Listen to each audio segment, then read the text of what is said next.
Hey, thank you guys all so much for being here for ConsciousDallas.com presents The Power of One. What the hell does that mean? That means we are highlighting people in the community who use their time, talent, money, gifts, and or energy to make the world a better place.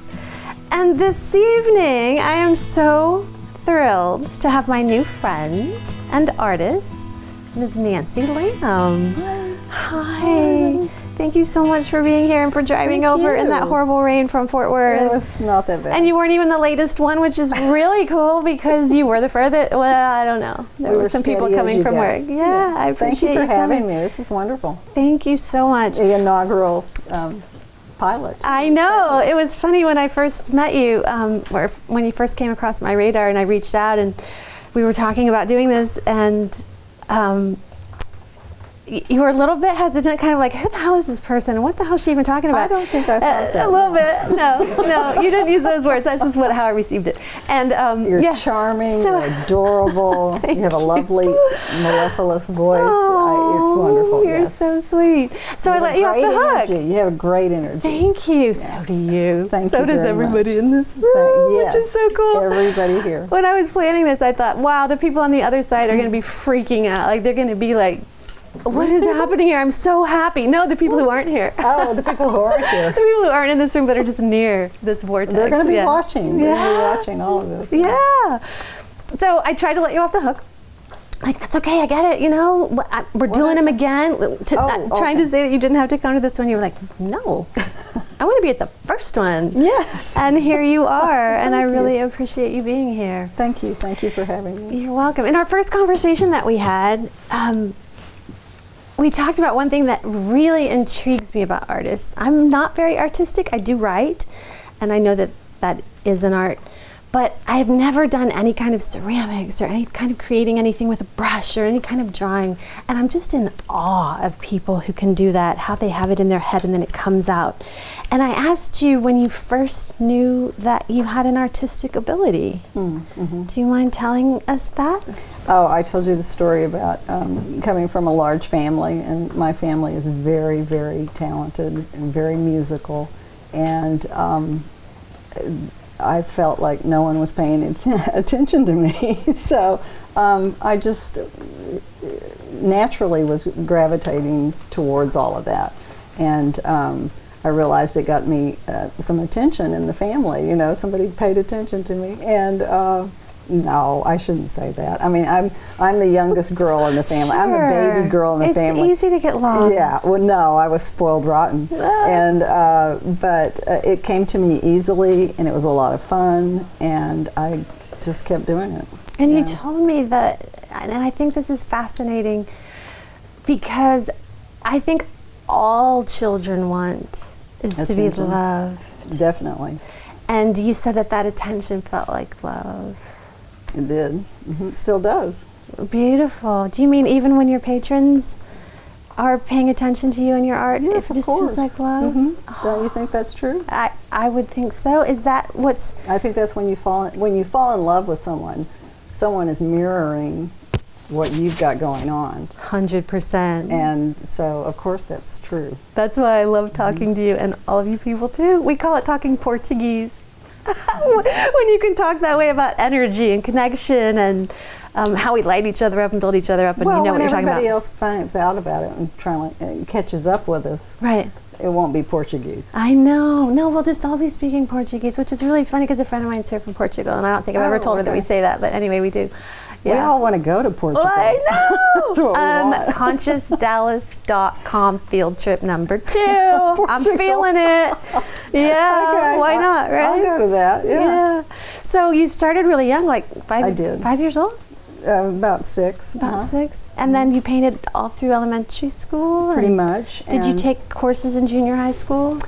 Well, elementary school was where I started taking classes at the Museum of Science and History, and they offered a class called Experimental Art. And the best art teachers in Fort Worth at that time were teaching these classes, and we got to experience a lot of different things. That's where I learned how to do clay, or I started with clay. We did printmaking, we did painting in all kinds of mediums.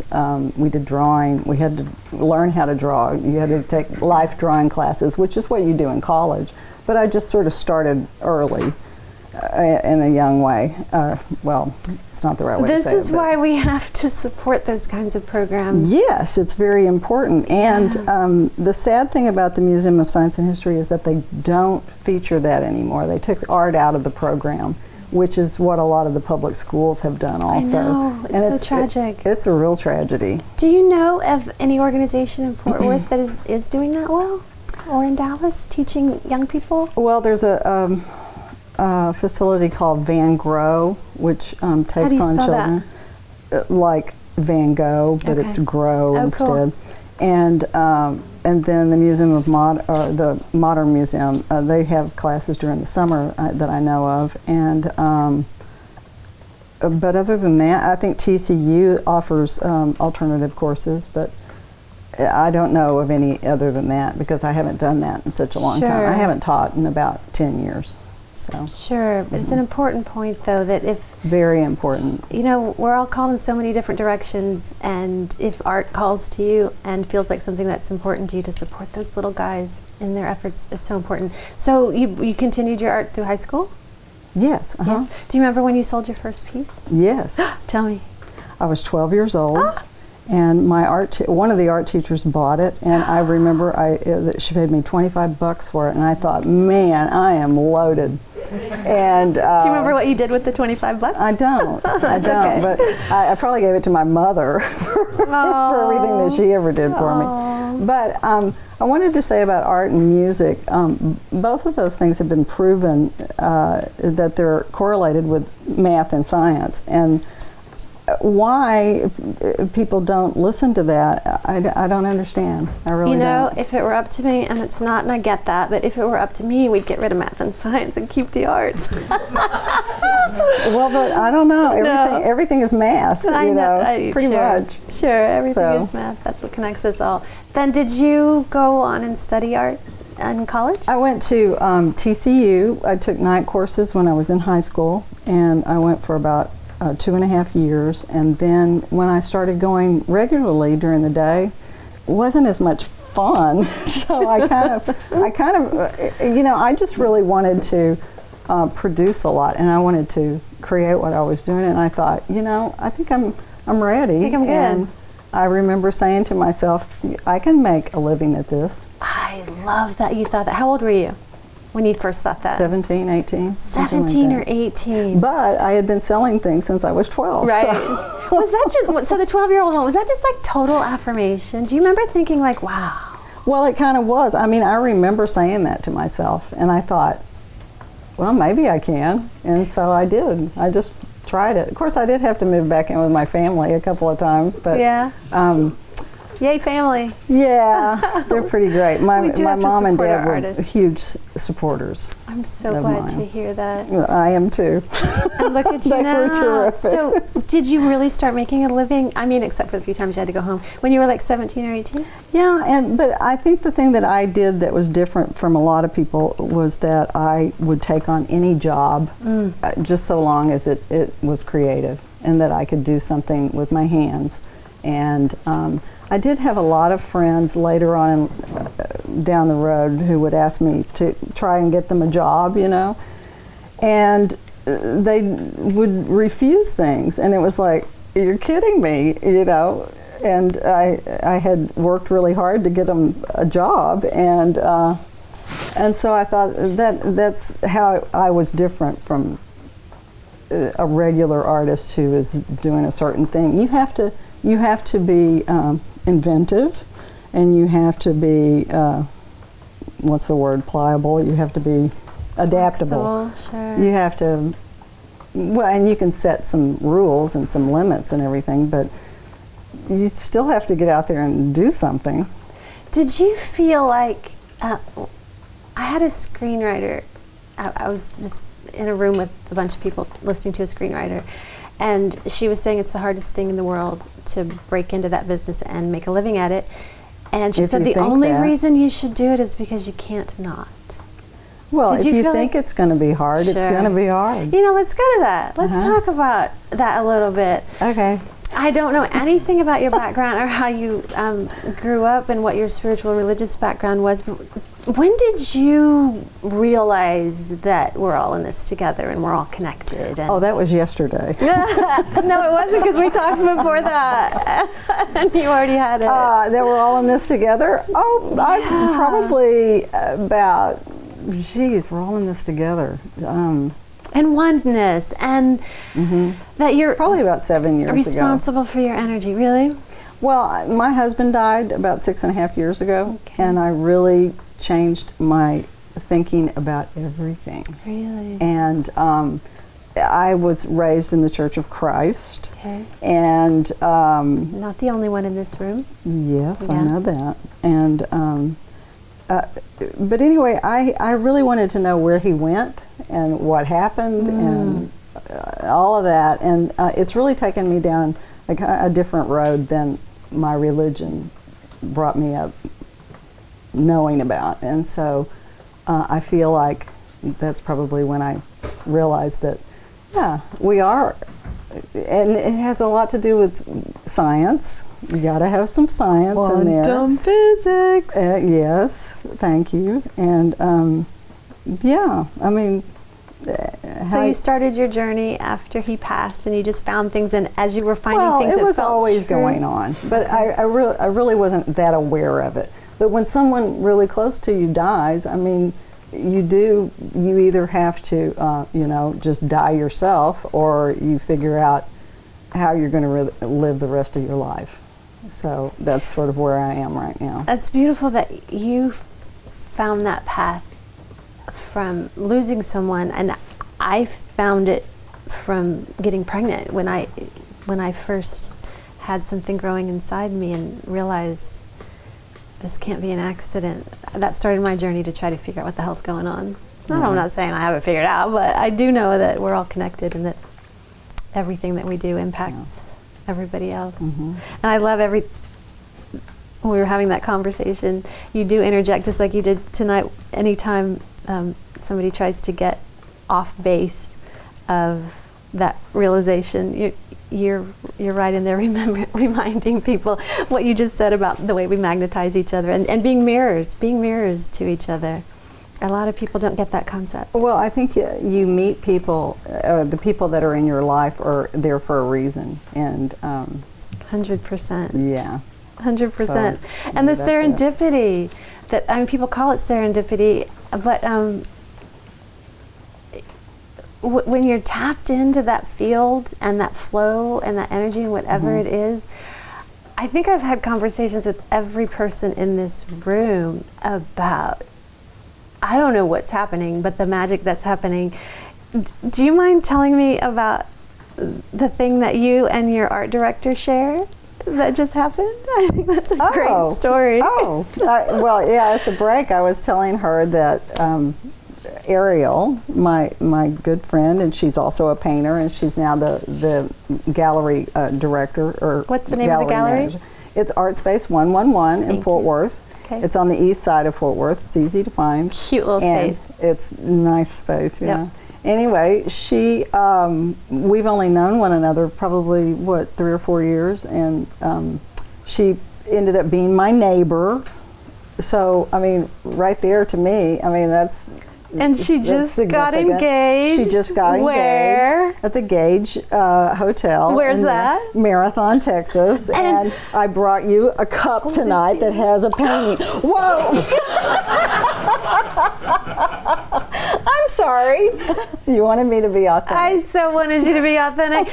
But my version of showing her beautiful cup was like this. Look at this amazing Lovely. thing that Did Nancy she do a Lamb really has made. good job? In fact, she has a Nancy Lamb shop at ArtSpace111, and you can find all kinds of cool stuff with her on it. That's what I was going to do, but anyway. Oops, it's upside down. Okay, thank you. So You only had that cup for like 2 seconds. I don't know how you got that iced tea in there. Are you that fast. kidding? If somebody gives you a cup like this, you pour your drink in it immediately. So, but let's go back to it. So you know the art director, and she just got engaged. Just got engaged, and I was engaged there too. Well, it's been 20 years ago now. I love it. But that's a really nice connection, and Ariel and I do have like an incredible connection. And don't you know that there are a lot of people in your life that you feel you've got this amazing connection to, and then other people that you don't. It's a good thing that you don't have connections with everybody, because then when would you have time to breathe? You know, you'd have to talk to everybody. Very good point. Right? You know, that's actually a very good point. Every morning before I leave, I imagine myself in a bubble and kind of protect myself from energy that I might come across that I might not want to take on. So yeah, it's a really good thing to be careful about. And I don't want you to think that I'm not spiritually minded, because I don't at all. Greatly. Oh, yes. I know that you are. No, I love talking to you about that. Of course you are. Yeah, we could go there forever. You mentioned that 40 years ago, you did something. Years ago. Will you tell us what you did 40 years ago? In Fort Worth. I was telling you that a minute ago. And that's going to happen tomorrow. I'm going to be on camera tomorrow on top of this building where I built a sign for a woman who had a company called Jackalope. The Jackalope, and it's on the west side of Fort Worth, and it's still there. I can't believe that it's still there, and it's made out of fiberglass and paper mache, and it's something that I did in my garage in 2 weeks. And you said you've gotten comments about it over the years. When they first put it up, they got hate mail, and I thought they were going to have to take it down, and because, there was a sign ordinance in Fort Worth, and you could only have a certain kind of sign. Well, the woman who owned this building, she's since passed away, but she put it in her will that it had to stay with the building. I love that so much. Everybody is it's grown on everybody, and everybody loves this thing. And every time they try to do anything, or there's a new business in there, everybody gets all up in arms about, are they going to get rid of the Jackalope? So anyway, it's an icon. It is an icon, and you're an icon. Oh God, that's so cool. That is so anyway, this friend of mine who writes for the Fort Worth Weekly, Jeff Prince, he's written a song about the Jackalope, and we're going to get up on the roof and do a little thing that he likes to do called Toast and Jam, where he interviews people of objectivity and. And then he has them toast, which is what we should have done instead of me throwing it all over you. And then they sing a little song, and so that's what we're going to be doing tomorrow with my 40-year-old Jackalope. How often does he do that? He does it every week. It's fabulous. You're going to have to get him to come over. He's very conscious. He's very conscious. Very cool. And you even said, I'm going to put you on the spot here, because you told me to. No, you didn't really. You just gave me permission. Do you feel like singing this song a little bit that you're going to sing actually, tomorrow? I haven't learned it yet. I got to go home and learn it. It's you something. Don't have to. No, I can't tell you. Okay. Okay. That's okay. You have to wait till tomorrow. That's okay. That's okay. Thank you so much for sharing yourself and your story, and thank you so much for staying committed to your art. And where can people find you? In the phone book. There's no phone books anymore, Nancy. No, wrong answer. You can find me in Fort Worth. I've been there my whole life. A lot of people know me there, and also at artspace111.com. Very cool. And do you take commissions? Yes, all the time. Very cool. I still have that, Yeah. I've got to do that. Okay. But also I have a website, and it's nancy-lamb.com. It's dash, okay? hyphen or dash. Thank you. Thank you. Thank you for having me. I'm sorry I got everything wet. It's perfect. It's absolutely perfect. I really appreciate you being here. Thank you. You're welcome, and thank you all for being here, and we'll see you next time.